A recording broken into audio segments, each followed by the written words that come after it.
Hello and welcome to Squishy Vision, where I've just finished watching episode 4 of Skeleton Crew. Can't say I remember now. Oh, damn, I got the line wrong. Let's do that bit again, shall we?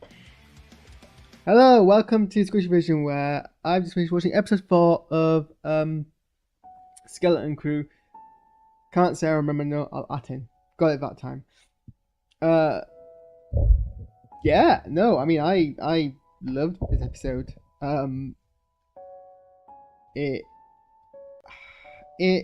Well,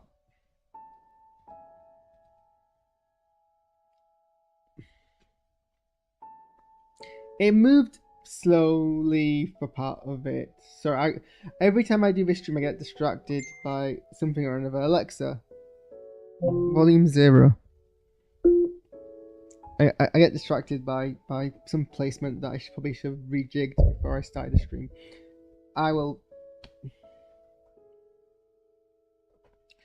welcome to Squishy Vision, where I'm reacting to Skeleton Crew episode 4. Can't say I remember no Latin. Got it that time. I really enjoyed this episode. It was emotional, and that's how you know I'm enjoying a show, where I get teary in my eyes, because I find myself actually caring about these people and how they feel and all of that nonsense. I wasn't.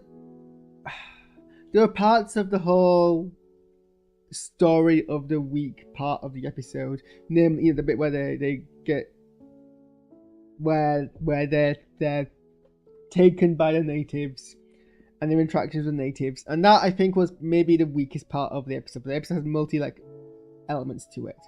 Just generally, that whole thing was probably not the strongest part of the episode. But I think it took a back seat. I think it's not an issue that it took a back seat. It was just a very interesting premise that only was a canvas, and it's somewhat distracting when that happens, if that kind of makes sense. But there's so much more going for the episode that I don't really think that hugely is an issue. So from the get-go, we've got this initially wait, have they come back to Al-Atin this soon? What could possibly go wrong that they can come back this soon, and we've got still most of the show left to go? And then we realize actually they have, and then there's a slight scary point where I'm like, we haven't done time travel, have we? Because that would have scared me. That would have been a very preemptive jumping of the shark. And then you realize, oh, so those other planets that they seeded as a plot hook in the previous episode, which I didn't take any notice of, and that's maybe slightly on me. But I mean, also credit to the episodes with the series is due. I didn't think they were going to go that direction. They actually end up on one of the other planets that was hooked in the previous episode. And spoiler alert, at the end, it looks like they might very well be jumping between these other lost planets in search for one of them that has the remaining coordinates so they can get back home for which is very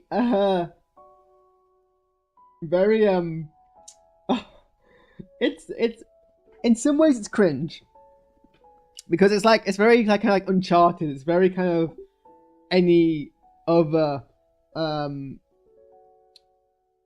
action adventure thing where it's very quest. It's very formulaic quest. It's like, oh, we've got to tick off these boxes in this treasure hunt before we get the final clue. We've got to go to these different things. We've got to do these different levels of this adventure before we get the thing we're looking for. It's very Uncharted. It's very any other pirate archaeological adventure thing, and it's even more video gamey because it's the same thing for every level of having to find the coordinates for the next stage. Basically, you have to go through this level, do the lesson of the week, and the next stage. So it's a bit cringe in its formulaicness, but as I have said repeatedly, what Star Wars does really well is it takes the formulaic, it takes the tropes, it takes the stuff we're used to seeing, and it puts a Star Wars skin on it, but doesn't change too much of the formula, and so you can still enjoy it. And given the whole point of this show is, you know, family action adventure in Star Wars space, that's fine. That's what we're going with. And I kind of, part of me was like, oh, is this what's going to be the rest of the series? Part of me was like, this is what's going to be the rest of the series. And I actually was excited because it kind of made me feel like a child again, knowing that we have this very to the point, not overcomplicated, except there is some complications, and I'll get to that in a second, but very to the point action adventure. And that is kind of refreshing in its simplicity. It's very childlike and wondrous. Not that there isn't something else going on. First, we don't know why Athens is so important. We don't know why these planets have been scrubbed off. We don't know why they're being abandoned and forgotten by the rest of the universe, but not entirely. Something is clearly going up with Jod. I don't know how much I believe that he simply got captured. Although, excellent moment, by the way, where they get surrounded by those enemies. And Jod is like, you know, screw it, I can't even be bothered to care. At this point, I'm just going to be like, yeah, shoot me, whatever. And I'm like, that's a big mood. But he has his own kind of thing off screen where he apparently effortlessly buys everyone's freedom, which is somewhat too convenient. And it might be all there is to it. But his behavior is very interesting because, you know, he says, oh, well, my only motivation here was to save you four. But we know he's out for treasure. But that doesn't mean he can't care about his kids, and he's not doing anything explicitly like evil. He's got his weird, as a shitty figure, he's hitting enough of like conflicting tropes that's actually interesting.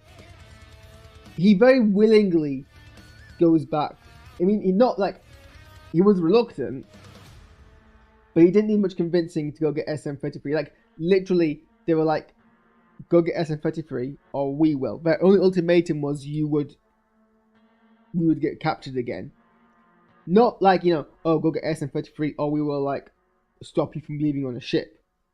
Like, he could have left and abandoned them. He chose not to.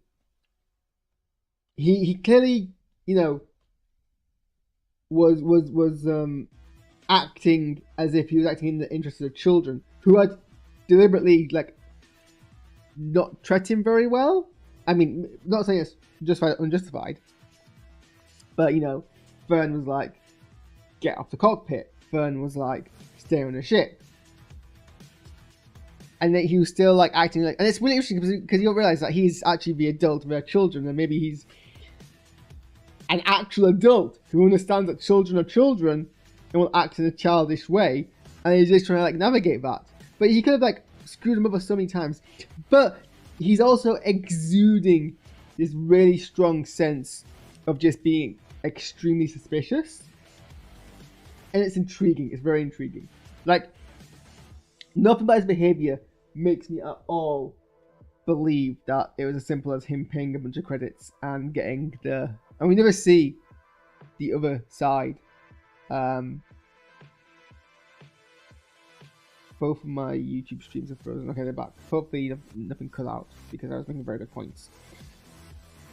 So yeah, that's interesting. We had loads of cute moments with the kids. Neil and I forget her name now, but the character in this episode who was the daughter of a tribe leader. It wasn't like... It was very kind of base layer, but that's fine.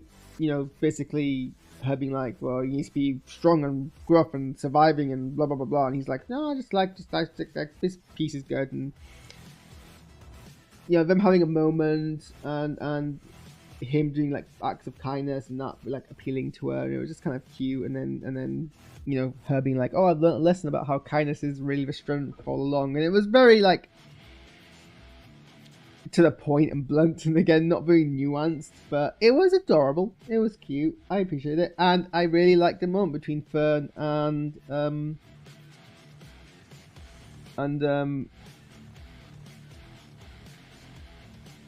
God, I'm forgetting the name.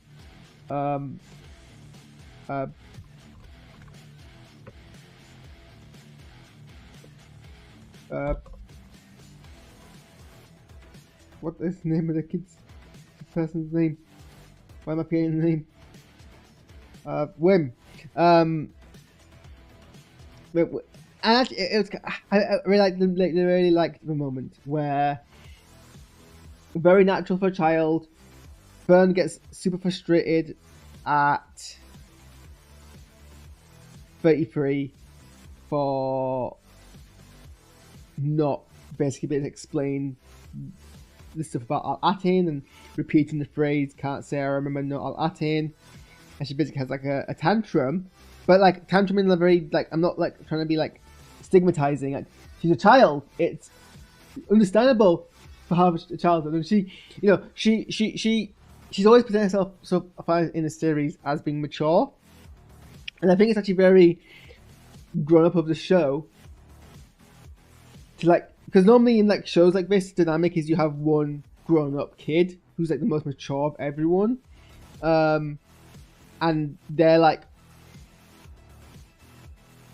meant to be like the figure that everyone's willing to like look up to, but very early on, like the cracks show, and like you realize that actually her being actually trying to act like the leader is her being as immature as Wim is, when Wim was trying to be this adventurer,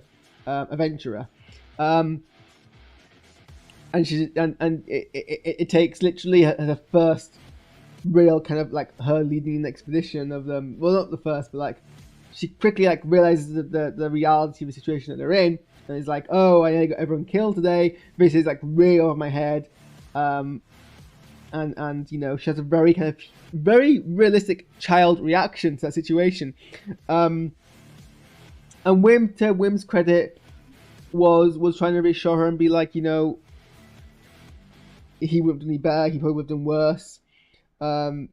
He didn't like seize the moment. He was actually kind of mature in that moment, being like, you know, you're the captain, you tell us what to do, and you know, trying to like perk her up, and but still being very like childish about it, like being like, oh, you're amazing, which is kind of something I think a child would say.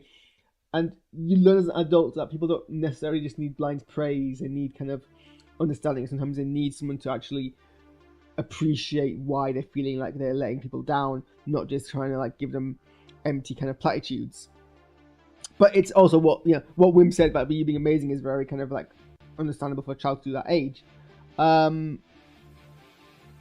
Maybe Wim should have also kind of been like, also I got this in this mess, and and maybe that would be a bit of nice self-awareness from Wim, but I guess it's also very realistic for Wim to not do that. But that was a very cute moment, and I'm like, so far in this show, there was, for the first 2 episodes, they were very kind of like conflicty to each other, which makes sense.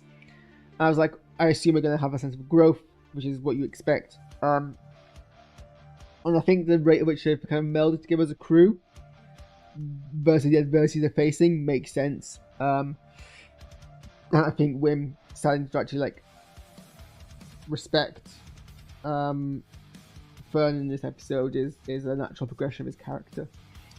And I like Fern being like, you know, I just don't think I can get us out of this problem, and I think, and you know, realizing that it's a bit too like unsurmountable, and yet then she figures it out, which is a nice moment because it harks back to what we see in the first episode when she was overriding her droid's instructions, and she realizes that actually what's happened here, which, you know, is a nice callback. Unfortunately, betrayal, because it turns out SF-33 does actually know more than he's saying. He does remember Al-Atin. He was just always ordered to never admit that he knew about Al-Atin when someone asked him a question. And it turns out that he was just programmed that if anyone does work it out, he kills them. And I was saying last week, I really love the relationship between SM-33 and the kids, where SM-33 is so protective and loyal to these kids he's just mentioned, and they like showing him his loyalty back. And then he tries to kill them. And honestly, my heart is broken. The betrayal, I feel, is immense. I hope they all make up and make friends in the next episode, because I don't know how long I can deal with that not being the case. That was a tense ending the episode.